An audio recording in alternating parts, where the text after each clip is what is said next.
Hello সবাইকে। আজকে আমি তোমাদের ক্লাস 9 এর যে সলিউশন চ্যাপ্টারটা রয়েছে অর্থাৎ দ্রবণ চ্যাপ্টারটা রয়েছে সেটারই আমরা আগে আলোচনা করেছি যে সলিউশন কী, তাই তো ডিটেলসে আলোচনা করেছি আগের ভিডিওতে। আজকে আমরা আলোচনা করব যে সম্পৃক্ত দ্রবণ, অসম্পৃক্ত দ্রবণ এবং অতিরিক্ত দ্রবণ কী এবং কীভাবে সৃষ্টি হচ্ছে, ঠিক আছে, এবং প্রত্যেকের সংজ্ঞা। তার সাথে সাথে দেখব যে ব্যাপন জিনিসটা কী, ঠিক আছে। তো প্রথমেই আমরা আলোচনা করব যে অসম্পৃক্ত দ্রবণ। দেখো সলিউশন কী? সলিউশন হচ্ছে কি আমাদের মানে দুটো বা ততোধিক পদার্থের সমসত্ব মিশ্রণ, তাই তো। অর্থাৎ যদি আমি চিনি নিই তাহলে চিনি প্লাস জল মিলে আমাদের কি তৈরি করছে? সলিউশন তৈরি করছে, তাই তো। তাহলে তোমাদের মনে হতে পারে যে এই যে সলিউশন তৈরি হলো, সলিউশনের মধ্যে আমরা চিনিকে দেখতে পাই না কেন, তাই তো প্রশ্ন আসতে পারে। তো চিনি কি করে? এই যে জলের যে অণুগুলো রয়েছে অর্থাৎ জলে কি থাকে? H2O থাকে, তাই তো। তো প্রত্যেকটা কণার মধ্যে কী থাকে? এরকম হালকা পরিমাণে গ্যাপ থাকে, ঠিক আছে। তো এই যে চিনির যে কণাগুলো রয়েছে মানে এরা পাশাপাশি লেগে থাকে আর কি, ঠিক আছে। যদি আমরা দেখি তাহলে কী হবে, এরকম একটা আরেকটার সাথে লেগে থাকে। তো এই যে লেগে থাকছে, ঠিক আছে। তো দেখো এইখানে কী থাকছে, মাঝখানে হালকা পরিমাণে আমি গ্যাপ পাচ্ছি, ঠিক আছে। তো এই মাঝখানে কী থাকে? এই যে চিনির যে মানে কণাগুলো থাকে সেই কণাগুলো এই মাঝখানে কী হয়? অনবরত ঘোরাফেরা করে, ঠিক আছে। অর্থাৎ এখানে একটা গতিতে সে চলতে থাকে, অর্থাৎ এর মধ্যে ঢুকে যায়, প্রবেশ করে যায়, সেই জন্যই আমরা দেখতে পাই না চিনিকে, ঠিক আছে। তো এই যে আমরা বুঝলাম যে চিনি এবং জল মিলে কী তৈরি করছে? আমাদের সলিউশন তৈরি করছে। তো এই যে সলিউশন অর্থাৎ আমি যদি চিনির পরিমাণ কমিয়ে দিই বা বাড়িয়ে দিই তাহলে কী হবে সলিউশনটা? সেটাই আমাদের এই যে সম্পৃক্ত দ্রবণ, অসম্পৃক্ত দ্রবণ এবং অতিরিক্ত দ্রবণের প্রকারভেদ, ঠিক আছে। অর্থাৎ এগুলো কার প্রকারভেদ? এগুলো হচ্ছে সলিউশন অর্থাৎ দ্রবণেরই প্রকারভেদ, ঠিক আছে। ব্যাপনটা আমরা পরে আসছি, ব্যাপনটা আমাদের আলাদা, সম্পূর্ণ মানে একটু আলাদা, ঠিক আছে। তো প্রথমে আমরা দেখবে নেব যে অসম্পৃক্ত দ্রবণ, ঠিক আছে, বা যেটাকে বলা হয় আনস্যাচুরেটেড। আনস্যাচুরেটেড বা অসম্পৃক্ত দ্রবণ বলতে গেলে কি বোঝায়? অসম্পৃক্ত, ঠিক আছে। তো অসম্পৃক্ত দ্রবণ বলতে গেলে দেখো এই যে চিনির পরিমাণ, ধরে নাও চিনি এবং জল মিলে কি তৈরি করছে? সলিউশন তৈরি করছে, তাই তো। অর্থাৎ কোনো একটা দ্রবণের মধ্যে, অর্থাৎ এটা কি? জলটা হচ্ছে দ্রাবক, তাই তো। দ্রাবক অর্থাৎ কোনো একটা দ্রাবকের মধ্যে আমি ধরে নিলাম যে দ্রাব্য যতটা অ্যাড হতে পারে, ঠিক আছে, সেই দ্রাবকের পরিমাণটা হচ্ছে কত? ধরে নিলাম 50 গ্রাম, ঠিক আছে। অর্থাৎ এই দ্রাবকের মধ্যে কত গ্রাম দ্রাব্য অ্যাড হতে পারে? সেটা হচ্ছে 50 গ্রাম, এর বেশি কিন্তু যুক্ত হতে পারবে না, ঠিক আছে। অর্থাৎ এটাই হচ্ছে, এইটা যদি আমি দিয়ে দিই দ্রাবকের মধ্যে তাহলে সেটা কী হবে? সম্পূর্ণ একটা সলিউশন তৈরি করবে, ঠিক আছে, বা দ্রবণ তৈরি হবে। এবার কি হবে যদি আমি কমিয়ে দিই, ঠিক আছে। যদি কমিয়ে দেওয়া হয়, ধরে নাও এটাকে আমি কি করলাম, মানে ধরে নাও 5 গ্রাম কমিয়ে দিলাম, ঠিক আছে। অর্থাৎ আমি দ্রাবকটা নিয়েছি ধরে নাও 100 গ্রাম, ঠিক আছে। 100 গ্রাম বা 500 গ্রাম নিয়ে নিলে, জলের পরিমাণটা হচ্ছে 500 গ্রাম বা 500 ml নিয়ে নিতে পারো, ঠিক আছে। তার মধ্যে কী করছো? 500 ml নিয়ে নাও, তাহলে 500 ml মধ্যে 50 গ্রাম তুমি চিনি দিচ্ছ, ঠিক আছে। তো এবার ধরে নাও তুমি কী করলে? কমিয়ে দিলে। কী কমিয়ে দিলে? দ্রব্যের পরিমাণটা কমিয়ে দিলে। তাহলে দ্রব্য বলতে গেলে কি? কঠিন পদার্থ। কঠিন পদার্থ বলতে গেলে আমাদের চিনিকে বোঝাচ্ছে। ধরে নিলাম যে আমি 40 গ্রাম মেশালাম, কোথায়? 500 গ্রামে, ঠিক আছে, 500 ml এর মধ্যে। গ্রাম আর ml দুটোই সমান হয়, ঠিক আছে, তরলের ক্ষেত্রে, কারণ ডেনসিটি কী হয়? ডেনসিটি হয় 1 গ্রাম পার ml, ঠিক আছে, ডেনসিটি হয় ডি তরলের ক্ষেত্রে, ঠিক আছে। এটাকে যদি এসআইতে দেখি তাহলে কি হয়? 1 কেজি পার ml, ঠিক আছে। তো এটা ডেনসিটি, এটা নিয়ে কোনো সন্দেহ নাই, ঠিক আছে। যে গ্রাম বললে পরে ভুল নয়, ml বললে মানে লিটার বললে পরেও ভুল নয়, ঠিক আছে। তো এখানে কী নিচ্ছি আমি? সিজিএসে নিচ্ছি, সেই জন্য আমি কী লিখলাম? ml লিখলাম, ঠিক আছে। তো এবার দেখো তাহলে কি হচ্ছে? 10 গ্রাম আরও অ্যাড হতে পারে, তাই তো, 10 গ্রাম আরও অ্যাড হতে পারে। তাহলে এই যে 10 গ্রাম অ্যাড হতে পারে, তাহলে কি হচ্ছে? এটার মধ্যে নিশ্চয়ই কিছু পরিমাণে বাকি আছে এখনও, যেটা অ্যাড হওয়ার মানে সম্ভাবনা আছে, মানে অ্যাড হতে পারবে। তাহলে যদি অ্যাড হওয়ার মতো পজিশান আসে তখন সেটাকে আমি বলবো যে আনস্যাচুরেটেড, ঠিক আছে। যদি অ্যাড হতে পারে তো আমি কি বলবো? আনস্যাচুরেটেড। অর্থাৎ এই দ্রবণটা এখনও বাকি আছে, দ্রবণটা তৈরি হতে এখনও আমি যদি 10 গ্রাম চিনি দিই তাহলে সেই চিনিটা কিন্তু দ্রবীভূত হয়ে যাবে দ্রাবকের মধ্যে। তো যদি এরকম পাই তাহলে সেটাকে বলবো অসম্পৃক্ত দ্রবণ। অর্থাৎ তুমি এরকমভাবে মনে রাখতে পারো যে তুমি ভাত খেয়েছো, ঠিক আছে, এক থালা ভাত, তুমি ভাত খেতে খেতে তুমি অর্ধেক ভাত খেয়ে তুমি ছেড়ে দিয়েছো, বাকিটা তুমি এখনও মানে অর্ধেক পেট হিসাবে মানে অর্ধেক পেট ভর্তি হয়েছে তোমার, এখনও অর্ধেক পেট ভর্তি হয়নি। তার মানে কি তুমি আরও হাফ থালা ভাত তুমি খেতে পারবে, ঠিক আছে। অর্থাৎ তুমি হাফ খেয়েছো, এখনও তুমি হাফ খেতে পারবে, সেই টাইমে তুমি উঠে চলে গেলা।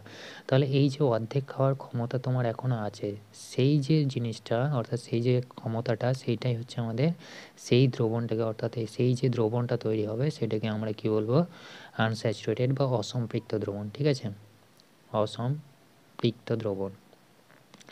আশা করি বুঝতে পেরেছো যে অসম্পৃক্ত দ্রবণ কী। অসম্পৃক্ত দ্রবণ হচ্ছে যে আমি পুরোপুরি খেলাম না, কিছু পরিমাণে আমি বাকি রেখে দিলাম, অর্থাৎ আমি পুরো পেটটাকে না ভরিয়ে আমি উঠে চলে এলাম, ঠিক আছে। অর্থাৎ আমার ক্ষমতা আছে এখনও নেওয়ার বা খাওয়ার, ঠিক আছে। সেম একই রকম আমি যদি 10 গ্রাম দিয়ে দিই তখন সেটাও কিন্তু দ্রবণের মধ্যে গুলে যাবে, ঠিক আছে। তাহলে সেই যে দ্রবণটা তৈরি হবে অর্থাৎ 40 গ্রাম, অর্থাৎ যে পরিমাণে দ্রাব্য মিশ্রিত হয়ে দ্রবণ তৈরি করার কথা ছিল, কিন্তু সেই পরিমাণে দ্রাব্য কিন্তু মিশ্রিত না হয়ে আমি যদি অল্প পরিমাণে দ্রাব্য দিই দ্রাবকের মধ্যে, তাহলে সেটা যে সলিউশন তৈরি করবে সেটা হবে আমাদের অসম্পৃক্ত দ্রবণ, ঠিক আছে। এবার তাহলে আমি দেখতে পাচ্ছি যে অসম্পৃক্ত দ্রবণ, তাহলে এটা সম্পৃক্ত হতে গেলে দেখো এখানে আমি যদি 10 গ্রাম অ্যাড করে দিই তাহলে সেটা কি হবে, দেখো তাহলে ছিল 40 গ্রাম, ছিল 40 গ্রামের মধ্যে আমি কী করলাম 10 গ্রাম অ্যাড করে দিলাম, তার মানে কি আমি ম্যাক্সিমামটা দিয়ে দিলাম, অর্থাৎ এটা দিলে পরে আমার সম্পূর্ণ সলিউশনটা তৈরি হবে, ঠিক আছে। কত গ্রামের কত এমএলের মধ্যে, 500 এমএলের মধ্যে, ঠিক আছে। তো এই যে 500 এমএলের মধ্যে আমি কি করলাম 50 গ্রামই আমি যোগ করে দিলাম, তাহলে কি হলো এটা পুরোপুরিভাবে একটা সলিউশন তৈরি হয়ে গেল। মানে এর মধ্যে আর যদি আমি দিয়ে দিই তাহলে সেটা কি হবে, আর দ্রবীভূত হতে পারবে না। তাহলে এখানে কি হলো 50 গ্রামই আমার যোগ হয়ে গেল, তাই তো। অর্থাৎ ম্যাক্সিমাম যেটা অ্যাড হওয়ার কথা ছিল সেটা কিন্তু অ্যাড হয়ে গেছে, এরপরে যদি আমি আর দিই তাহলে সেটা কিন্তু আর গুলতে পারবে না, ঠিক আছে। তো এখানে 50 গ্রাম আমার হয়ে গেল, তাহলে এইটা যতটা তোমার খাওয়ার ক্ষমতা ছিল ততটা তুমি খেয়ে নিয়েছো, অর্থাৎ ওই যে অর্ধেক ফেলে রেখেছিলে সেই অর্ধেকটাও তুমি কিন্তু খেয়ে নিয়েছো, অর্থাৎ তোমার যতটা পেটে ধরার কথা ঠিক ততটা তুমি খাবার খেয়ে নিয়েছো। তো যদি এরকম সিচুয়েশন হয় তাহলে কি বলবো, সেটাকে আমরা বলবো আনস্যাচুরেটেড মানে স্যাচুরেটেড, ঠিক আছে। কিন্তু এখানে সলিউশনের ক্ষেত্রে কি হবে, স্যাচুরেটেড সলিউশন, ঠিক আছে, স্যাচুরেটেড সলিউশন বা সম্পৃক্ত দ্রবণ, সম্পৃক্ত দ্রবণ। তাহলে বুঝতে পেরেছো এটা মানে কি, তোমার যতটা ক্ষমতা ততটা তুমি খেয়ে নিয়েছো। এবার যদি আমরা সংজ্ঞা হিসেবে দেখি তাহলে কি হবে, এই যে ঘটনাগুলো ঘটছে সেগুলো কিন্তু নির্দিষ্ট উষ্ণতায় হতে হবে, ঠিক আছে। অর্থাৎ আমরা জানি যে উষ্ণতা বাড়ালে পরে কী হয়, সেটার মানে এই যে দ্রাবকের পরিমাণটা অর্থাৎ যদি সম্পৃক্ত থাকে সেটা কিন্তু অসম্পৃক্ত হয়ে যায়, ঠিক আছে, অর্থাৎ দ্রবীভূত হওয়ার ক্ষমতা বেড়ে যায়। তাহলে এবার বলো যে আমি যদি সংজ্ঞা হিসাবে লিখি তাহলে কী লিখবো, এটার ক্ষেত্রে অসম্পৃক্ত দ্রবণের ক্ষেত্রে কী হবে আর সম্পৃক্ত দ্রবণের ক্ষেত্রে কী হবে। প্রথমে সম্পৃক্ত দ্রবণটাকে যদি আমি দেখি তাহলে কী হচ্ছে, নির্দিষ্ট উষ্ণতা হতে হবে, ঠিক আছে, অর্থাৎ টেম্পারেচারটা কী হতে হবে, কনস্ট্যান্ট হতে হবে, ঠিক আছে। কনস্ট্যান্ট টেম্পারেচারে যতটা পরিমাণে কী হচ্ছে নির্দিষ্ট, এইটা কী হচ্ছে একটা নির্দিষ্ট পরিমাণ দ্রাবক নিচ্ছি, তাই তো। তাহলে নির্দিষ্ট পরিমাণ দ্রাবক কী হতে হবে, নির্দিষ্ট হতে হবে, অর্থাৎ এটাকেও কী হতে হবে, এটাকেও কনস্ট্যান্ট হতে হবে, ঠিক আছে। তো নির্দিষ্ট উষ্ণতায় নির্দিষ্ট দ্রাবকে মানে নির্দিষ্ট পরিমাণ দ্রাবকে সর্বাধিক যত পরিমাণে দ্রাব্য দ্রবীভূত হতে পারে, ঠিক আছে, সর্বাধিক যত পরিমাণ দ্রাব্য দ্রবীভূত হতে পারে, ঠিক আছে, দ্রবীভূত হতে পারে। সেই যে দ্রবীভূত হওয়ার যে মানে যতটা পরিমাণে দ্রবীভূত হলো সেই হয়ে যে সলিউশনটা তৈরি করবে সেটাকে কি বলবো, সম্পৃক্ত দ্রবণ বলবো, ঠিক আছে। আর অসম্পৃক্ত দ্রবণ বলতে গেলে কি হবে, সর্বাধিক যতটা পরিমাণে দ্রবীভূত হয়ে মানে তার তুলনায় যতটা পরিমাণে দ্রবীভূত হতে পারে তার তুলনায় যদি কম পরিমাণে দ্রবীভূত হয়ে সলিউশন তৈরি করে তাহলে সেটাকে আমরা কি বলবো, অসম্পৃক্ত দ্রবণ বলবো। এরপরে আমরা দেখব যে সুপার স্যাচুরেটেড, ঠিক আছে, সুপার স্যাচুরেটেড বা যেটাকে আমরা কি বলি অতিপৃক্ত দ্রবণ, ঠিক আছে, সুপার স্যাচুরেটেড বা যেটাকে বলা হয় অতিপৃক্ত দ্রবণ, ঠিক আছে।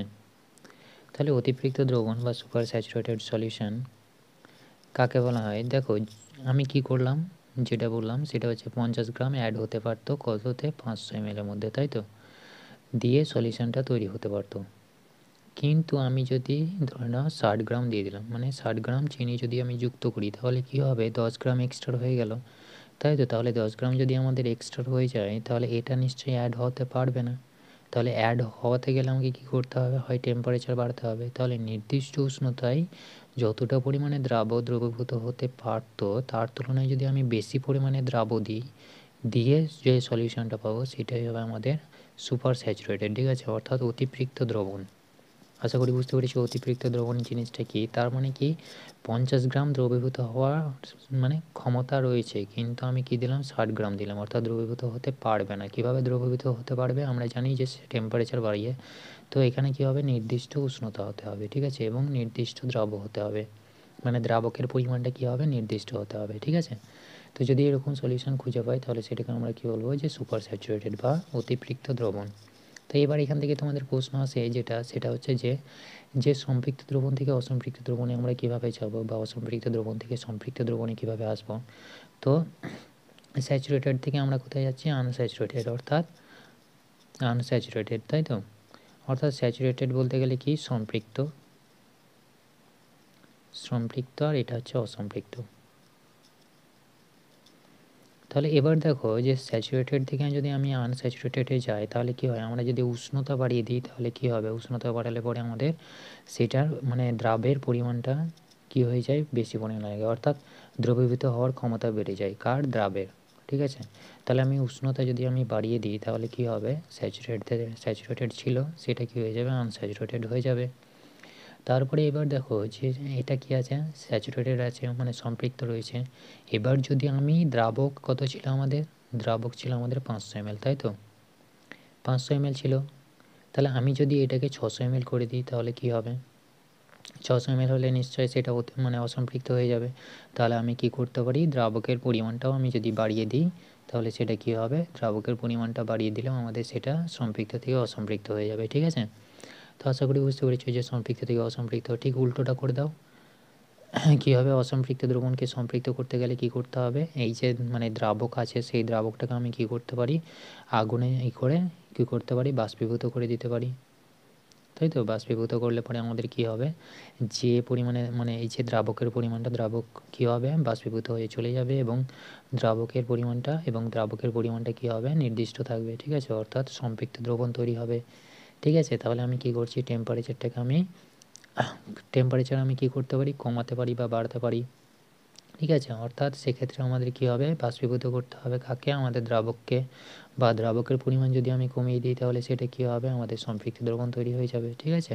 তো এইভাবে কমানো বা বাড়ানো করলে পরে আমাদের কী হবে, সম্পৃক্ত থেকে অসম্পৃক্ত, অসম্পৃক্ত থেকে সম্পৃক্ত দ্রবণ আমরা পাবো, ঠিক আছে। তো এরপরে আসবো আমাদের যে এই যে চিনি নিচ্ছি, চিনি বা লবণ এগুলো নিচ্ছি, ঠিক আছে। এদের তো আমরা দেখেছি, সবাই বাড়িতে দেখবে যে চিনি বা নুন যেটা আমরা নিই, লবণ, সেটার কী হয়, একটা নির্দিষ্ট শেপ থাকে, তাই তো, জ্যামিতিক শেপ পাই, জ্যামিতিক আকার পাই।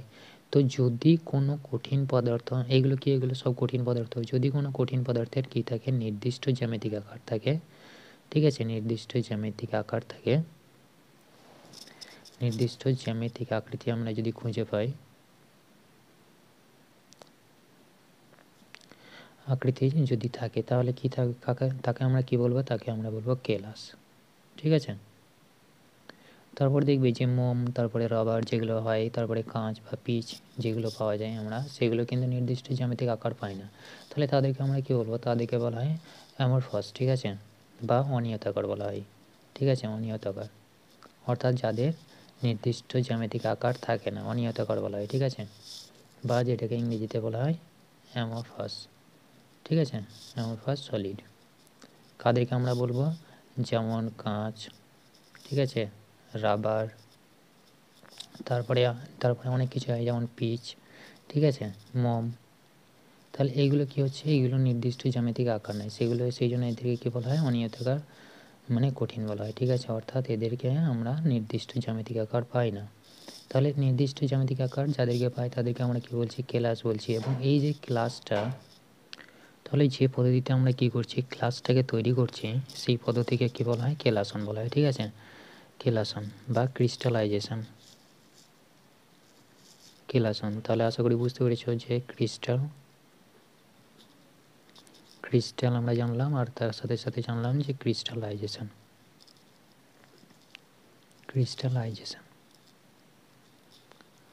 তাহলে ক্রিস্টালাইজেশন আর ক্রিস্টাল কি? ক্রিস্টাল হচ্ছে যে সমস্ত কঠিন পদার্থের নির্দিষ্ট জ্যামিতিক আকার আছে তাদেরকে আমরা কি বলবো? ক্লাস বলবো। যেমন NaCl সোডিয়াম ক্লোরাইড অর্থাৎ যেটাকে আমরা লবণ বলি, ঠিক আছে, চিনি অর্থাৎ C12H2O11, ঠিক আছে, H22O11, ঠিক আছে, এগুলো কি হচ্ছে? এইগুলো নির্দিষ্ট জ্যামিতিক আকার খুঁজে পাই। তারপরে ক্রিস্টালাইজেশন কি অর্থাৎ কেলাসন কি, যেটাকে আমরা ইংরেজিতে বলছি ক্রিস্টালাইজেশন। ক্রিস্টালাইজেশন হচ্ছে যে পদ্ধতিতে আমরা ক্রিস্টালটাকে পাচ্ছি সেটাই হচ্ছে আমাদের কেলাসন পদ্ধতি, ঠিক আছে, অর্থাৎ যে পদ্ধতিতে ক্রিস্টাল তৈরি করা হয় সেই পদ্ধতির নাম কেলাসন পদ্ধতি, ঠিক আছে। তো আশা করি বুঝতে পেরেছো যে এই যে ক্রিস্টাল, ঠিক আছে, যে ক্রিস্টালটা আমরা পাচ্ছি সেই ক্রিস্টালকে আবার দুই ভাগে ভাগ করা হয়, ঠিক আছে, অর্থাৎ উইথ জল, ঠিক আছে, with H2O R without H2O, ঠিক আছে। যদি জল যুক্ত থাকে আমাদের ক্রিস্টাল তৈরি করে তাহলে সেটাকে আমরা বলবো যে হাইড্রেটেড ক্রিস্টাল, ঠিক আছে। আর যদি না যুক্ত থাকে, জল যদি যুক্ত না হয়ে আমাদের গ্লাস তৈরি করে তাহলে সেটাকে আমরা বলবো যে অ্যানহাইড্রেটেড ক্রিস্টাল, ঠিক আছে, অর্থাৎ অ্যানহাইড্রেটেড, ঠিক আছে, অ্যানহাইড্রেটেড ক্রিস্টাল। তাহলে আশা করি বুঝতে পেরেছ এটাকে কি বলা হয়? বাংলাতে বলা হয় এটাকে শোধক, ঠিক আছে, শোধক ক্লাস। আর এটাকে কি বলা হয়? এটাকে বলা হয় যে অনাদ্র, ঠিক আছে, মানে জল থাকবে না। তাহলে অনাদ্র ক্লাস, বুঝতে পেরেছ? তাহলে আমরা এগুলো নিয়ে একটু আলোচনা করি। তাহলে প্রথমে আমরা দেখে নেব যে অনাদ্র বা মানে যেটা জল নিয়ে তৈরি হচ্ছে, ঠিক আছে। তাহলে সেটাকে আমরা কি বলবো? এটা কি হচ্ছে? এটা হচ্ছে এইটা অ্যানহাইড্রেট, এটা অনাদ্র, ঠিক আছে। আর এটাকে আমরা কি বলবো? এটাকে আমরা মানে শোধক বলবো, ঠিক আছে, অর্থাৎ জল নিয়ে তৈরি হবে শোধক। তাহলে অনাদ্র ক্লাস বলতে গেলে আমাদের কি হচ্ছে? যেটা অ্যানহাইড্রাস, ঠিক আছে, যেটার মধ্যে কোনো রকম জল থাকছে না, যেমন আমাদের সোডিয়াম ক্লোরাইড হবে, ঠিক আছে, তারপরে চিনি হবে, এইগুলোর মধ্যে কিন্তু জল থাকে না। উইদাউট জল নিয়ে কি তৈরি করে? ক্লাস তৈরি করে। এবার যে সমস্ত পদার্থ জল অণু নিয়ে তো আমাদের ক্লাস তৈরি করে তাদেরকে কি বলা হয়? তাদেরকে বলা হয় হাইড্রেটেড ক্লাস বা শোধক ক্লাস, ঠিক আছে। শোধক ক্লাস বলতে গেলে হাইড্রেটেড, যেটা জল নিয়ে থাকবে, যেমন আমাদের হচ্ছে ব্লু ভিট্রিয়ল, তারপরে গ্রিন ভিট্রিয়ল, ঠিক আছে। তাহলে ব্লু ভিট্রিয়ল যেটাকে আমরা বলি, ঠিক আছে, ব্লু ভিট্রিয়ল।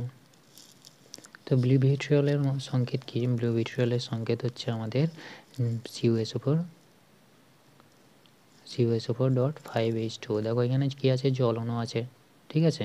তারপরে গ্রিন ভিট্রিয়ল আছে, যেটার সংকেত হচ্ছে FeSO4, আর জল অণু থাকবে এখানে কত অণু?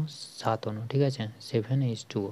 তাহলে আশা করি বুঝতে পেরেছি যে এদের মধ্যে কি থাকবে? জল অণু নিয়ে তৈরি হবে, অর্থাৎ এইগুলো গ্লাস তৈরি করছে কিন্তু জল নিয়ে তৈরি করছে, ঠিক আছে। তো আশা করি বুঝতে পেরেছি যে অনাদ্র এবং শোধকের মধ্যে কী ডিফারেন্স রয়েছে। তো এই যে অনাদ্র, তাহলে এদের মধ্যে অনেক কিছু আছে, যেমন আমাদের অনাদ্রের মধ্যে আছে হীরক আছে, তারপরে গ্রাফাইট, মানে হীরক, তারপরে গ্রাফাইট আছে, ঠিক আছে।